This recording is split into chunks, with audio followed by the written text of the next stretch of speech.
आशा करता हूं आप सब बहुत अच्छे होंगे। मेरा नाम है सिद्धांत अग्निहोत्री। स्टडी ग्लोस पे आपका बहुत बहुत स्वागत है। तसल्ली से सुनिए ये लेक्चर को, आराम से सुनिए और चैनल को सब्सक्राइब कर दीजिए यार, 1 सेकंड लगेगा। तो आज हम बात करेंगे कि आखिरकार असली मकसद क्या है पाकिस्तान का, वो चाहता क्या है। आसिम मुनीर जो हैं, जिस तरीके से वो आदमी ने इस अटैक को करवाया है, एक्स अमेरिकन ऑफिसर ने बोला कि वो ओसामा बिन लादेन से कम नहीं है। क्या इसका मकसद है? क्या भारत को वो एक मिनी वॉर में फंसाना चाहता है आसिम मुनीर? लग तो ऐसे ही रहा है दोस्तों। तो सच्चाई जानेंगे। शाम को 6 बजे हमसे जरूर जुड़िएगा। मैं बहुत दिनों बाद लाइव आ रहा हूं इस तरीके के टॉपिक्स पे बात करने। आपके सवाल मेरे जवाब। क्या भारत अटैक करेगा? क्या भारत न्यूक्लियर अटैक करेगा या न्यूक्लियर वॉर हो जाएगा? अगर अटैक करेगा तो कब करेगा, क्या नहीं करेगा? तो डिस्क्रिप्शन कमेंट बॉक्स में लाइव का लिंक दिया है, तो जरूर हमसे 6 बजे जुड़े, ठीक है। तो फिलहाल ये इंडिया टुडे का बहुत अच्छा आर्टिकल है जिसमें काफ़ी अच्छे से चीज़ों पर बात की गई है। तो सबसे पहले तो हम ये जानते हैं, अपडेट्स में आपको सुबह के लेक्चर में दे ही चुका हूं, कि आखिरकार ये सब जो हो रहा है वो हो क्यों रहा है। 1971 के बाद 1971 में हमने तोड़ दिया था पाकिस्तान को, लेकिन उस समय हम न्यूक्लियर नेशन नहीं थे, ना ही पाकिस्तान न्यूक्लियर नेशन था। और अगर आज न्यूक्लियर का रिस्क नहीं होता तो भारत सुबह जाती और शाम को पाकिस्तान ले लेती। ये बिल्कुल पक्की बात है। न्यूक्लियर रिस्क का खतरा है दोस्तों, ये बात है। हालांकि हमारे न्यूक्लियर वेपन्स उनसे बहुत ऊपर है। वो कहते हैं ना, दिवाली के लिए हमने न्यूक्लियर वेपन बचा के नहीं रखे, उनके दिवाली वाले हैं, फट से बस फटेंगे खत्म। तो वही हिसाब किताब है। लेकिन इस बार आप ये मान के चलिए कि एक मिनी वॉर हो सकता है, इसकी पॉसिबिलिटी काफी बनती हुई दिखाई दे रही है, और ये कभी भी हो सकता है। ये भारत के ऊपर डिपेंड करेगा। अब जाहिर सी बात है से हमारी बहुत सारी प्रॉब्लम्स फिक्स हो जाएंगी। जैसा कल पीएम मोदी ने अपनी स्पीच में बोला था कि वंस एंड फॉर ऑल आतंकवाद को हम खत्म कर देंगे, आतंकवाद कभी उठ ही नहीं पाएगा, उसकी कमर तोड़ के रख देंगे। पूरी दुनिया जो है पाकिस्तान फ्री हो जाएगी। आईएमएफ को भी फर्जी में पैसा देना पड़ता है पाकिस्तान को, तो वो भी बात है। अफगानिस्तान से जो इशू चल रहा है वो भी हो जाएगा। बलूचिस्तान अलग हो जाएगा तो बलूचिस्तान भी बहुत ज़्यादा खुश, चाइना को भी बहुत चैन की सांस होगी, है ना। ये सब कुछ है। अभी चाइना ने कल अनाउंस किया कि ये पाकिस्तान के 2 एस्ट्रोनॉट को ट्रेन करेगा स्पेस पे जाने के लिए। तो भारत जो है, जाहिर सी बात है कि जो पहलगांव में हमला हुआ है, ऐसा कभी भी नहीं हुआ। ये मसाकर है, ये जेनोसाइड है एक तरीके से। खैर जेनोसाइड तो बहुत बड़ा वर्ड हो गया, बट 26 लोगों को मारा है, और हर एक की कहानियां जो है आपको रुला देगी, क्योंकि ये इनका कोई दोष नहीं था। ये निहत्ते हैं, ये विनती करते रह गए कि हमने क्या किया है। कश्मीर की आत्मा को मारा है दोस्तों, कश्मीर की आत्मा को। और वहां के लोकल्स यही कह रहे हैं, 2 लोकल्स जो इसमें इन्वॉल्व थे उनका घर जलाया गया, उनको भी जला देना चाहिए था। लेकिन पूरा कश्मीर जो है वो गुस्से में है, और पूरा देश गुस्से में है कि बदला तो चाहिए। और कंट्री की टॉप लीडरशिप ने ये बोल भी दिया है कि बदला हम लेके रहेंगे, कुछ भी हो जाए। कल पीएम मोदी ने इंग्लिश में स्पीच दी और बोला कि जहां तक आतंकवादी जाएंगे वहां पे उनका पीछा करके उनको ठोकेंगे, ठीक है ना। लेकिन क्वेश्चंस अभी ये है कि हाउ एंड व्हेन। देखिए, सिक्योरिटी में चूक हुई है, इसमें कोई दो राय नहीं है, और ये कल सरकार ने भी माना। बायसानन को बंद कर देना चाहिए था, आपने क्यों खुला रखा? सवाल तो बहुत सारे हैं।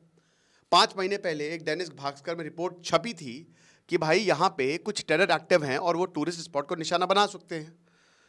कहा जा रहा है कि इंटेल रिपोर्ट्स भी थी। लेकिन बायसारन दोस्तों क्यों चुना गया है? क्योंकि देखिए, ये आतंकवादी, इनकी औकात नहीं है कि आर्मी से सामने लड़ सके।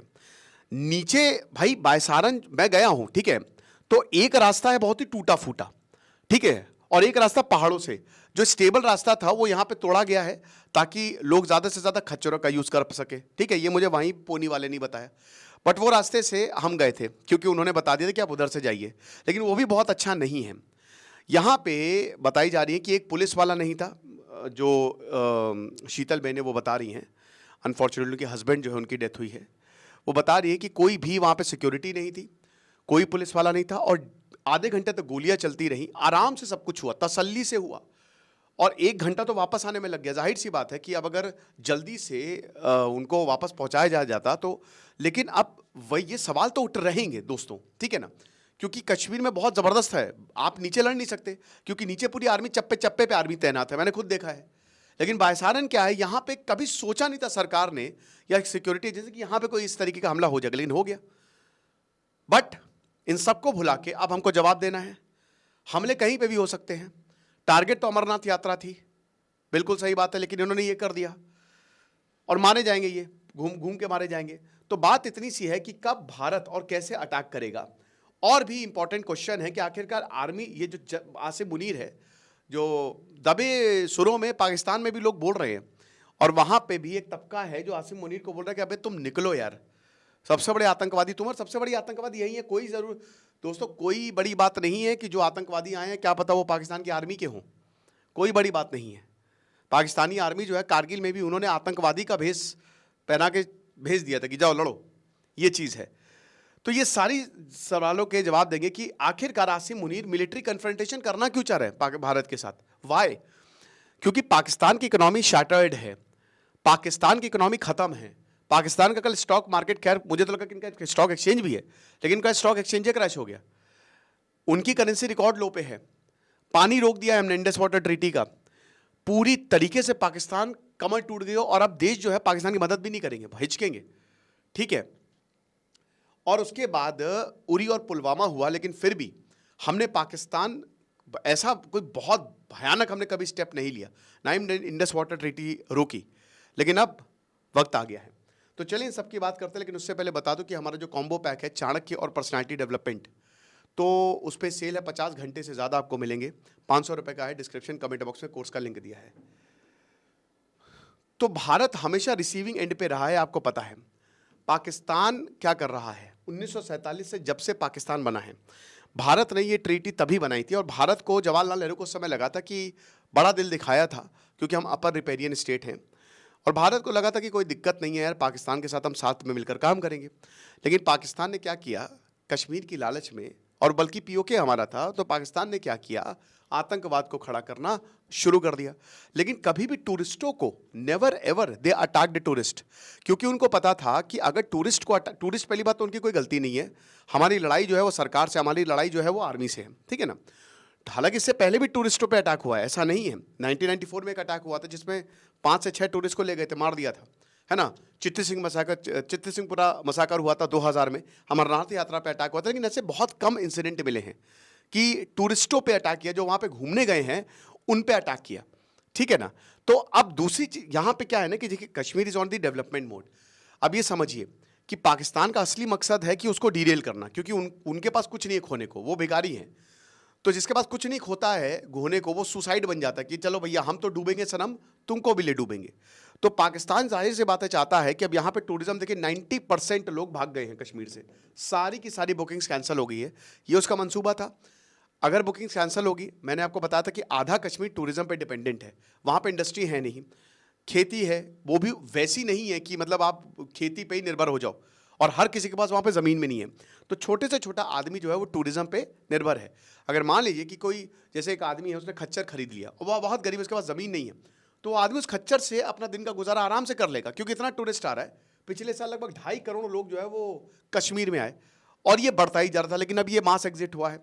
तो अब इससे होगा क्या कि यहाँ पे अनएम्प्लॉयमेंट बढ़ेगा, और जब अनएम्प्लॉयमेंट बढ़ेगा तो पाकिस्तान उसका फ़ायदा उठाएगा, पाकिस्तान वही फिर इनको हथियार थमा देगा, पेट के लिए सब कुछ करना पड़ता है, ये हिसाब किताब होगा, तो फिर से कश्मीर पीछे चला जाएगा। लेकिन इस पे पूरा का पूरा कश्मीर यूनाइटेड है। और मैंने आपको ये बताया था, जब 370 खत्म हुआ था तब कश्मीर में बहुत प्रोटेस्ट हुए थे, और उसके बाद 2021 में कश्मीर खुला धीमे धीमे, और फिर वहाँ के लोग बदल गए।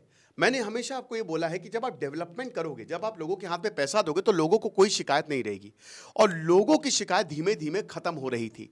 लोग जा रहे थे सरकार की तरफ, लोगों ने सोशल कनेक्शंस बनाए, लोग भारत की तरफ आए, आप समझ रहे हो, ठीक है ना। वहाँ के कश्मीर जो हैं उन्होंने हाथ बढ़ाया कि नहीं नहीं यार, हम तो पूरे भारत को अपनाएंगे। ये हुआ क्योंकि 1947 से 370 ने कहीं ना कहीं, वो तो कभी होने ही नहीं चाहिए, तो अलग कर दिया था। लेकिन अब जो हमला हुआ है वो वही चीज़ है कि यहाँ पे मास एग्जिट होगा, दिक्कतें होंगी, 21,000 करोड़ दांव पे है। तो अगर ऐसा होता तो जीत इसमें पाकिस्तान की ही होगी, और हमको वो नहीं करने देना है, कुछ भी करके हमको नहीं करने देना है, आप समझ रहे हो। 26 लोग जो है वो साउथ कश्मीर में मारे गए। अब दोस्तों इसका क्या परिणाम है, देखिए, इसमें तो भारत को हमला करना ही चाहिए, इसमें कोई दो राय है ही नहीं। एक बार आप आतंकवाद को खत्म कर देंगे ना, तो कोई आतंकवाद साला आ ही नहीं पाएगा यहाँ पे। एक बार आप 42 टेरर लॉन्च पैड्स को खत्म कर देंगे तो खेल खत्म है फिर। तो कुछ भी करके हर कोई ये चाह रहा है, चाहे कश्मीरी हो चाहे भारत हो, कि आप उनके सर लाइए। और ये जो TRF है और ये जो लश्कर तैयबा है, आपने अभी बहुत सारे वहाँ पे भारत जो जासूस है वहाँ के, भाई जाहिर सी बात है, आप उनको एक्टिव करिए और मरवाइए। ये लश्कर तैयबा के हाफिज सईद को मरवाइए, और ये कसूरी को मरवाइए, ये जो दूसरा बंदा था ये अबू, उसको मरवाइए, जिसने बहुत, अबू मूसा, जिसने बहुत सारी ऐसी तकरीरें दी थी जो बहुत ही नफरती थी, इन सबको हटवाइए, इन सबका गला कटवाइए, ठीक है ना। टीआरएफ अभी 2019 में बना है, 2019 में बना है, और इन लोगों की जो ट्रेनिंग होती है मैं आपको बता दूं कि बहुत ही टफ होती है, कमांडो ट्रेनिंग टाइप होती है इनकी, ठीक है ना, ये आतंकवादियों की। लेकिन फिर भी ये भारतीय आर्मी से लड़ते नहीं है, सामने इनकी औकात नहीं है कि आ जाइए, ठीक है, इनकी पैंट गीली हो जाती है, तभी ये पीठ पीछे वार करते हैं, और ये ऐसी जगह वार करते हैं जहां पे आर्मी आ ना पाए। इनको पता है ना कि इनको नंगा करके दौड़ा के मुजरा करा के मारेंगे, है ना, नचाते नचाते मारेंगे। तो वही होगा, अभी आप रुके रहिए। अब बात यह है कि इसमें नॉन मुस्लिम्स को अलग किया गया, तो अगेन पाकिस्तान का दूसरा एजेंडा यही है कि वही कम्युनल राइट्स हो यहाँ पे, लेकिन ये हुआ नहीं है, बल्कि ये सब इसमें यूनाइट हो गए हैं, एवरीवन इज यूनाइटेड। तो वेल प्लान्ड था, वेल टाइम्ड था। टूरिज्म जब बहुत ही मेजर बूस्ट और डेवलपमेंट कश्मीर में देखने को मिल रहा है, वंदे भारत तक यहाँ पे चलने वाली थी, तब ये हुआ है। इस्लामाबाद कह रहा है कि नहीं, हमने नहीं किया, ये साफ इनके शब्दों से दिखता है। इनके जो इश्क़दार हैं और इनके जो ख्वाजा आसिफ, ये सब बकवास लोग, अनपढ़ गंवार जाहिल, पढ़ना आता ना लिखना आता, आतंकवाद से कम नहीं है, दूसरे आतंकवादी हैं। इनको भी देखिएगा, इनको भी मुजरा करवाएगी इंडियन आर्मी, आप समझ लीजिए। इन सबको, जैसे नियाजी को बोला था ना, चल बे पेपर साइन कर, वही होगा। तो यहाँ पे जो जम्मू में पिछले साल भी आपको याद होगा कि तीर्थयात्रियों पे हमला किया गया था, शिव कोड़ी अटैक था, ठीक है ना, आपको याद होगा पिछले साल, और वो बहुत ही डेंजरस अटैक था दोस्तों, उसमें भी लोग मारे गए थे और वो तीर्थयात्रियों पे हमला था। तो जाहिर सी बात है कि यहाँ पे टेररिस्ट एक्टिव हैं। एक इंटेल की रिपोर्ट की माने तो 112 के करीब आतंकवादी इस समय एक्टिव हैं, और यहाँ पे आर्मी को भी इस समय खत्म करना पड़ेगा वंस इन फॉर ऑल, वही बता रहे हैं। अभी सीज फायर वायलेशन हुआ है पाकिस्तान की तरफ से यहाँ पे गोलियां चलाई गई हैं, ठीक है। तो ये चीज है, एक्सपर्ट्स को पता है कि पूरी तरीके से पाकिस्तान मिलिट्री ने इस अटैक को कैरी आउट किया है। और आपको बता दूं कि इसमें कमांडो ट्रेनिंग देते हैं, जैसा कि मैंने बताया ना कि मुजफ्फराबाद में बहुत सारे ट्रेनिंग कैंप है, ये जितने भी रिटायर्ड पाकिस्तानी कमांडो हैं या आर्मी वाले हैं, ये सब वहां पे जाके इनको ट्रेनिंग देते हैं, ठीक है, कि आओ लड़ो, ये हिसाब किताब है। इनके एक मिनिस्टर कह रहे कि वो तो फ्रीडम फाइटर हो सकते हैं। फ्रीडम फाइटर बलूचिस्तान में है बेटा, ठीक है ना, बलूचिस्तान में है, जो घुमा घुमा के भगा भगा के तुम्हारे आर्मी को मारते हैं, तुम्हारे पुलिस वाले को मारते हैं ना, जब पूरी ट्रेन हाईजैक कर ली, वहां है फ्रीडम फाइटर, ठीक है। क्रॉस बॉर्डर इन्वॉल्वमेंट जो है वो सबने देखा, और ये कैबिनेट कमेटी ऑन सिक्योरिटी, अभी जो सीसीएस की मीटिंग हुई थी, जो 2.5 घंटे तक चली थी, बहुत लंबी मीटिंग थी। फिर उसके बाद प्रेसिडेंट से भी मिलते हैं अमित शाह, फिर उसके बाद सारे डिप्लोमेट्स को भी बताते हैं, तो उसमें भी साफ था कि क्रॉस बॉर्डर इन्वॉल्वमेंट को ध्वस्त करना ही करना है, ठीक है ना। अब अगर आप देखोगे ये जो पूरा का पूरा रेटोरिक हुआ है, 4 दिन पहले आसिम मुनीर कहता है कि हिंदू मुस्लिम अलग है, ये सीधा संदेश था, ये सीधा संदेश था। आईएसआई को इसने एक्टिव किया, आसिम मुनीर ने, ठीक है ना, इस आतंकवादी ने आईएसआई को एक्टिव किया और ये सीधा संदेश दिया है कि जाओ मारो, और हिंदू मुस्लिम करके मारना, क्योंकि ये हिंदू मुस्लिम कभी भी आर्मी ने, उनकी खुद की आर्मी ने ये रेटोरिक कभी अख्तियार किया ही नहीं, क्योंकि उनको पता था कि भाई जो भी है भारत से रिश्ते अच्छे करने हैं, है ना, क्योंकि हम काफी हद तक भारत से निर्भर हैं, बहुत बड़ी बॉर्डर लाइन है, आप समझ रहे हो। भारत को इतना सा भी फर्क नहीं पड़ेगा, घंटा फर्क पड़ेगा, पाकिस्तान बर्बाद हो जाएगा। तो इसीलिए हम हर हाल में पाकिस्तान से, लेकिन फिर भी ये 2 नेशन थ्योरी, इस पर भी मैंने लेक्चर लिया था, 2 नेशन थ्योरी की बात करें, चाहे यहां पे हिंदू मुस्लिम की बात करें, तो सीधा संदेश था कि ऐसे ही मारना है, ये कोडेड वर्ड में संदेश दिया गया था। आप ये मान के चलिए, आसिम मुनीर ने ये बोला और उसके बाद इस तरीके से अटैक होता है कि हिंदुओं को अलग किया गया, मुस्लिम को अलग किया गया। अब उनके पास आइडेंटिफाई करने के लिए कुछ था नहीं, तो बोला कलमा पढ़ो, जो पढ़ दिया उसको छोड़ दिया, जो नहीं पढ़ा। तो ये साफ साफ है कि ये किस तरीके से हमला हुआ है। ये सीधा division, bleed India with 1000 cuts की पॉलिटी पे पाकिस्तान चल रहा है, पॉलिसी पे, लेकिन अब Pakistan bleed Pakistan with 1 lakh cuts. आप ये देखिएगा कि इनका खून बहेगा, और इन्हीं के लोग इनका खून बहाएंगे। मैं तो इनके लोगों से बोलूंगा कि भैया उठ खड़े हो, इससे पहले आसिम मुनीर तुम्हारा खुद ही खात्मा कर दे, है ना। तो अब यहां पे हिस्टोरिकली कभी भी उन्होंने एंटी इंडिया रिमार्क्स दिए हैं, क्योंकि पाकिस्तान की मिलिट्री के फेवर में रहता है ये कि कश्मीर का मुद्दा उठा, जब भी पाकिस्तान की मिलिट्री क्राइसिस में होगी, वो हमेशा कश्मीर का मुद्दा उठाएगी या फिर भारत से युद्ध में बढ़ जाएगी, हमेशा ये होता है, ये आप समझ लीजिए, ठीक है ना। तो आसिम मुनीर के इलॉजिकल वर्ड्स, और ये बोला भी है, इन्हीं के ही फॉर्मर ऑफिसर ने बोला है कि पागल हो चुका है, ये अपने आप को राजा समझता है, इसको हटाओ वरना बर्बाद कर देगा। ओके, अब देखिए, भारत ने पूरी तरीके से पाकिस्तान को घेरा, डिप्लोमेटिकली सब खत्म कर दिया। पाकिस्तान का डिनायल मोड है, ख्वाजा आसिफ कह रहे हैं कि नहीं हमने कुछ नहीं किया है, भारत ने इंडस वाटर ट्रीटी, सारे वीज़ा सारे पाकिस्तानियों को भगा दिया। अब मुझे लगता है कि ये रिड्यूस क्यों किया है, 55 स्टाफ से 30 स्टाफ क्यों किया? अरे हटाओ यार, इनको भगाओ, इनकी एम्बेसी बंद करो, क्या बात करनी है इनसे अब, है ना? ये चीज़ है। अब पब्लिक जो सेंटिमेंट और स्ट्रैटेजिक एक्सपेक्टेशंस हैं, जो स्ट्रैटेजिक एक्सपर्ट्स फरहान जफरी है वो बताते हैं कि देखिए ये कोई इससे मतलब नहीं है। आपको क्या इंडस वाटर ट्रीटी है, ठीक है, ग्राउंड पे एक्शन होना चाहिए। बहुत लोग बोल रहे हैं कि हमको इमोशंस में आके बहना नहीं चाहिए। बहुत हुआ, हम इमोशंस में आके कब आपने कब देखा कि भारत कब बहता है इमोशंस में आके? कुछ भी होता है, चलिए ठीक है, आपने सर्जिकल स्ट्राइक किया, आपने पुलवामा किया, उससे पहले तो कितने हमले होते थे यार, लेकिन फिर भी हम कहते थे चलो हम शांति बनाए रखते हैं पाकिस्तान के साथ, कोई बात नहीं। 26/11 हुआ, उसके बावजूद जो है वो हमने पाकिस्तान की मदद की, कोविड में या और भी जगह पे मदद की, 26/11 के बावजूद। उससे पहले भी दोस्तों कारगिल वॉर के बावजूद 10 साल तक हमने इतने अच्छे रिश्ते बनाए पाकिस्तान के साथ, है ना? तो ये देश अच्छाई का गलत फायदा उठाता है, ये खुद तो बर्बाद है। तो वही बता रहे हैं कि ये इस समय पब्लिक एंगर को सेटिस्फाई नहीं कर सकता, और अब ये भारत को समझना चाहिए कि जब तक इनको खत्म नहीं करेंगे ये रुकेंगे नहीं, ये ऐसे ही आतंकवाद फैलाएंगे। आज इनको छोड़ देंगे तो कल कहीं और ये हमला कर देंगे। इनकी नस में है हमला, ये नस ही ये कहते ना कि इनकी खूनों में आतंकवाद दौड़ रहा है, ठीक है ना? ये चीज है। और मिलिट्री जो है, भारत ने 2016 में सर्जिकल स्ट्राइक की, पुलवामा में फिर बालाकोट स्ट्राइक की, ठीक है, लेकिन फिर दोस्तों ये हुआ, फिर ये हुआ। तो इस बार भयंकर इनको जवाब देने की जरूरत है। और पीएम मोदी ने ये वार्निंग भी दी है, अंग्रेजी में उन्होंने भाषण दिया है। अब पाकिस्तान की मिलिट्री ने, भाई देखिए पाकिस्तान के इस समय फाइटर जेट्स जो है वो एयरबेस पे आ गए हैं। पाकिस्तान इस समय में उनकी मिलिट्री तैयार है ही नहीं। ये इंटेलिजेंस रिपोर्ट है कि अगर इस समय भारत हमला करता, हालांकि सीआईए के एक डॉक्यूमेंट ने बोला कि अगर 1993 में भारत पाकिस्तान पे हमला करता तो पाकिस्तान की मिलिट्री खत्म हो जाती, लेकिन आज अलग भारत है। और अभी अगर इस समय अगर हमला करते हैं तो इनको नुकसान होगा, बिल्कुल सही बात है, न्यूक्लियर रिस्क रहेगा, there will be nuclear risk, और रिस्क ऑफ एस्केलेशन है। All out war, nuclear armed aggression, all out war नहीं होना चाहिए, क्योंकि इसके कैटास्ट्रॉफिक कंसीक्वेंसेस हो सकते हैं। भाई जाहिर सी बात है, उसके पास न्यूक्लियर वेपन है, वो भी छोड़ सकता है। मैंने क्या बताया कि उसको कोई मतलब नहीं है। पाकिस्तान का तो ऑफिशियल स्टेटमेंट था कि हम घास खा लेंगे, हम लोगों को मरने के लिए छोड़ देंगे, लेकिन हम न्यूक्लियर बॉम्ब बनाना शुरू करेंगे, हम न्यूक्लियर बॉम्ब बनाते रहेंगे। तो बैठे ही हुए हैं, ठीक है ना? अब आपको बता दूं कि आसिम मुनीर जो है, इसने ऐसा किया क्यों है? क्योंकि इसकी अनपॉपुलैरिटी पाकिस्तान में बढ़ती जा रही। इसको लोग जो ना, ये डर के हमारा निकलता नहीं, ट्रेन से नहीं ट्रैवल करता कि इसके ऊपर बम ना मार दिया जाए। आसिम मुनीर एक फेल्ड आर्मी चीफ रहा है, समझ रहे हो?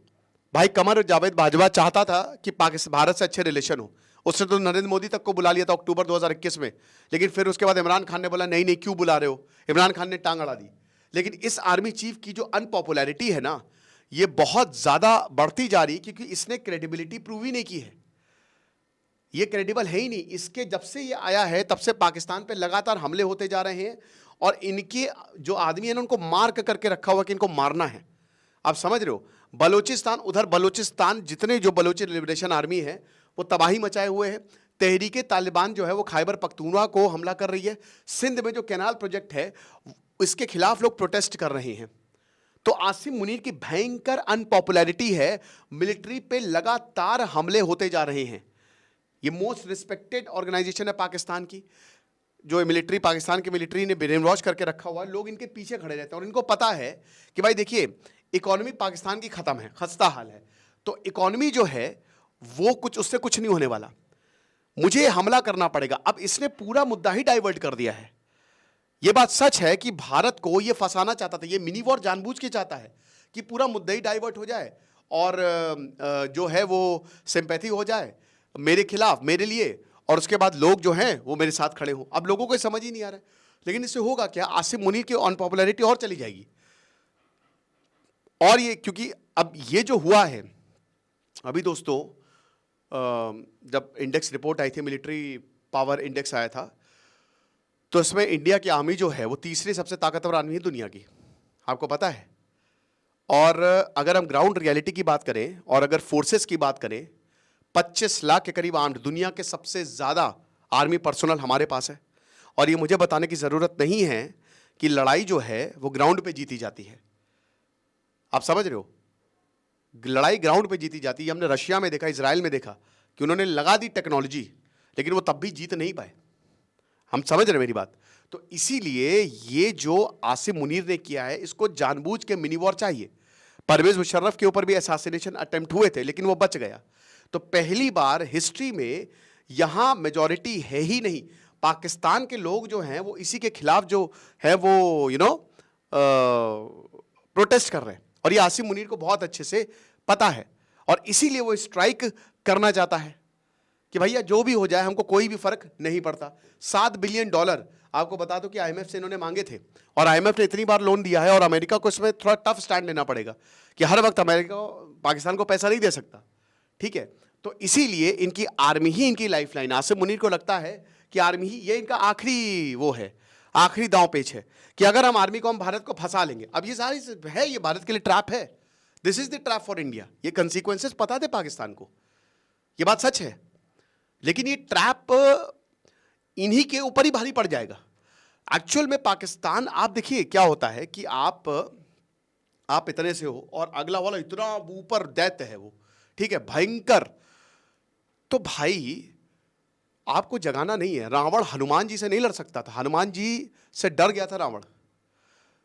तो भाई तुम्हारे सामने दिख रहा है कि एक ऐसा देश है जो बहुत तुमसे ताकतवर है, और तुम जबरदस्ती उससे भिड़ने जा रहे हो। ये ट्रैप तुम्हारे लिए है भाई। हम हो सकता है, देयर माइट बी पॉसिबिलिटी कि पीओके पे तगड़ा अटैक हो और शायद हम पाकिस्तान की जमीन भी ले ले। ये एक के बाद एक गलतियां करते जा रहे हैं। इन्होंने शिमला एग्रीमेंट को सस्पेंड किया, एलओसी का कोई मतलब नहीं रहा। भारत क्रॉस कर सकती है एलओसी, आसानी से क्रॉस कर सकती है, और भारत अच्छा खासा एरिया, मैं तो कह रहा हूं कि जहां पे टेरर लॉन्च पैड से उतना एरिया कब्जा लो, पूरी तरीके से कब्जा लो। चौधरी फवाद हुसैन कहते हैं कि पॉलिटिकली यूनाइटेड हैं, वो तो देखा इनके इलेक्शन भी कितने धांधलीबाज होते हैं। इनका एक भी पीएम 5 साल पूरा नहीं कर पाता, जो पीएम बनता है या तो जेल में डाल दिया जाता है, फांसी पे लटका दिया जाता है। ऐसा तो देश है ये, हाईली अनस्टेबल देश। और पाकिस्तान का जो पंजाब रीजन है ना, वो भी इमरान खान को जेल में डाला हुआ है, बहुत गुस्से में है आसिम मुनीर से कि किस तरीके के आदमी हो भाई तुम, ये चीज है। और जहां तक न्यूक्लियर वॉर की बात करी दोस्तों, जहां तक न्यूक्लियर वॉर की बात है, तो अनलाइकली है, पाकिस्तान कर सकता है, बट भारत के पास डिफेंस सिस्टम है, आप टेंशन मत लीजिए, राइट। तो माइकल कोगलमैन ने यही बोला है कि बिल्कुल डिप्लोमेटिक और काइनेटिक रिस्पॉन्स दोनों ही जो है that is on the table. और पूरी दुनिया, इनफैक्ट अमेरिका भी भारत के साथ खड़ा है, और पूरी दुनिया भारत का इस समय साथ देगा। लेकिन सन जू की लाइन याद करनी चाहिए कि सबसे शानदार विक्ट्री वही होती है जब वॉर ही नहीं होता है, when there is no war. लेकिन दोस्तों कभी कभी हमको लात मारनी पड़ती है, लात देनी पड़ती है। इनको लात देनी पड़ेगी, जब तक इनको मारेंगे नहीं ये सुधरेंगे नहीं, समझ रहे? नुकसान होगा भारत को, लेकिन जब भी हमने युद्ध किया पाकिस्तान के साथ, हम जीत के ही आए हैं, उनकी जमीनें हमने ले ली हैं। तो अगर हम पीओके ले सकते हैं तो ले लीजिए इस बार, बहुत अच्छा रहेगा। आपको क्या लगता है मुझे कमेंट बॉक्स में बताइएगा। बाकी आज मुझसे मेरे साथ 6 बजे लाइव जरूर जुड़िएगा। खुश रहिए, पढ़ते रहिए। दिस इज सिद्धांत अग्निहोत्री साइनिंग ऑफ।